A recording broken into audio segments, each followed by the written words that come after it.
Well, I'm able to compare. And I could compare you, gents. I have a son who's a retired Marine major. He's a helicopter pilot.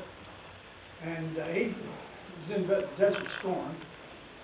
I could compare you, gents, with my age group, way back.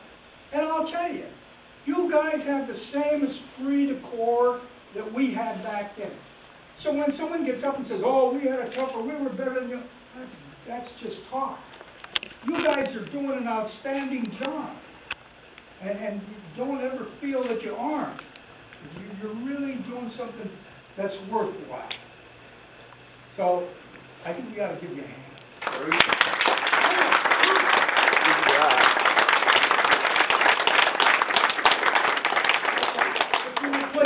Now this is where I'm breaking tradition.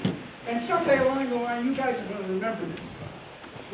I would like the wives and the families of active duty, Marines, whatever, please stand.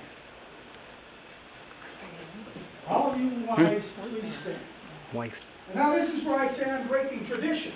And I'm breaking tradition because I'm thinking of my own case, where with my wife, we were together for 50-some years until she passed away. 58 years. It wasn't there. 58 years. So that's a long time. And wives, they really have a tough time. When you think of us, the guys, all we have to do, if we get a set of orders, all we have to do is go throw our stuff in a sea bag or fill our locker boxes, give everybody a hug, give them a kiss, and say so long, and we're done. But you wives, that's where your work begins. That's where you not only are mothers, but you become fathers. You become bookkeepers. You become carpenters. You become mechanics. You become plumbers. If a child is sick, you have to pack them up, dress them up, haul them over to sick bay, lugging a bunch of kids behind you. But I think back now, and I'm reflecting back on myself. How many times did I honestly look at my wife and say, hey, thanks a lot, you did a real good job. And that's for you guys, I'm sure, I bet my money on it. I'm sure that there's times that you fail to do that. That we fail to give the wives. Wives are just as much a part of the Marine Corps as we Marines were or are. You play a very, very important role.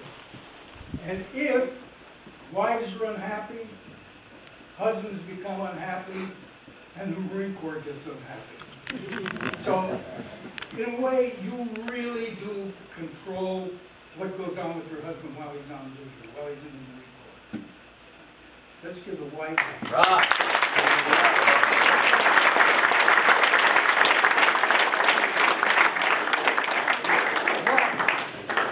I've been watching my son. I told my son, I said, when I start talking too much, give me the hook. And I didn't see him give me the hook, so I guess he wasn't on the hook. I was watching. Well, I wasn't watching.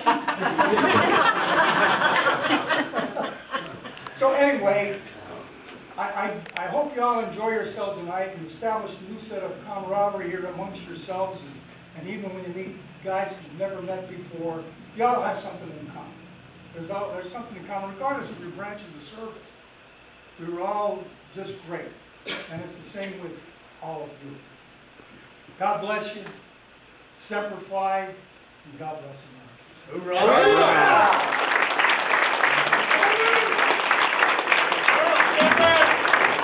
Stay up here, sir. Stay up here.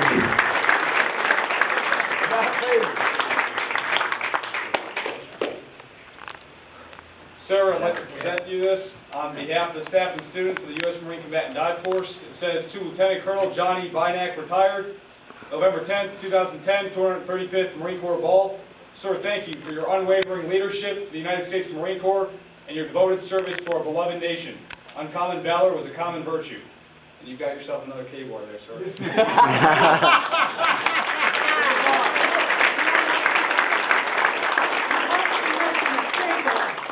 This is a K-bar. Thank you very much.